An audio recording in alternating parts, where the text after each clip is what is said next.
Siamo partiti con il 2020, con il campionato italiano, da lì, diciamo, da un gioco, da una passione è diventata un'attività vera e propria, quindi siamo riusciti ad arrivare fin qui con questo bel progetto di Ride the Dreamland. Quest'anno siamo riusciti a inserire un'altra gara, quella femminile, che per noi era fondamentale, molto molto importante. Che si svolgerà, scusi? A Verona, ci sarà l'arrivo a Verona, partenza da Vicenza, uguale al Giro del Veneto degli uomini, sarà la Veneto Woman, partenza da Vicenza, arrivo a Verona, con due ascese delle Torricelle, il circuito del mondiale, mentre per i maschi il Giro del Veneto saranno 5 giri, quindi questa è un po' una novità e dobbiamo ringraziare soprattutto la Regione Veneta, che con il Presidente Zaia, il Presidente del Consiglio Ciambetti, sta veramente facendo un qualcosa di grande, ci ha sempre supportato fino al 2020, quindi un grazie fondamentale dovuto va alla Regione, che è sempre al nostro fianco. Ringraziamo anche i comuni e le amministrazioni comunali coinvolte in questa kermesse. Sì, ringraziamo sicuramente tutti i comuni che ci supportano, sappiamo tutte le difficoltà del caso, da quelle economiche a quelle logistiche sul blocco delle strade, quindi è sempre più difficile. Veramente un grazie a loro e un grazie a tutti gli sponsor che ci affiancano in questo per permettere e per dare agli spettatori e a tutti gli appassionati di ciclismo in Veneto la possibilità di vedere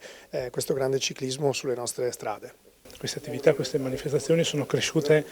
negli anni, sono giovani ma hanno già una collocazione nel calendario nazionale e internazionale di assoluto rilievo, quindi questo vuol dire un grande lavoro di qualità che è stato fatto dal gruppo di Filippo Pozzato. So che è stato sempre ben accompagnato dalle istituzioni, in primis Regione Veneto, i comuni che ospitano le varie manifestazioni, quindi come federazione siamo davvero molto onorati e molto contenti di questa attività.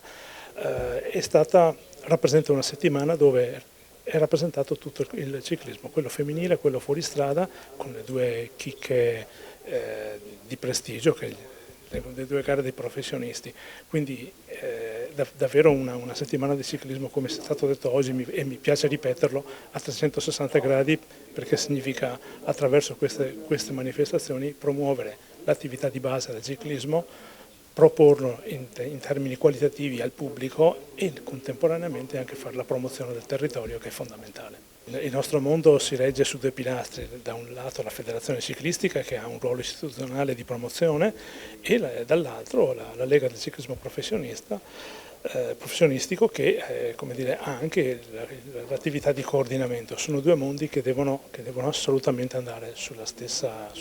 lunghezza d'onda, perché il gioco di squadra, e il ciclismo significa molto fare gioco di squadra, è fondamentale per la promozione della nostra attività, ma per il nostro futuro.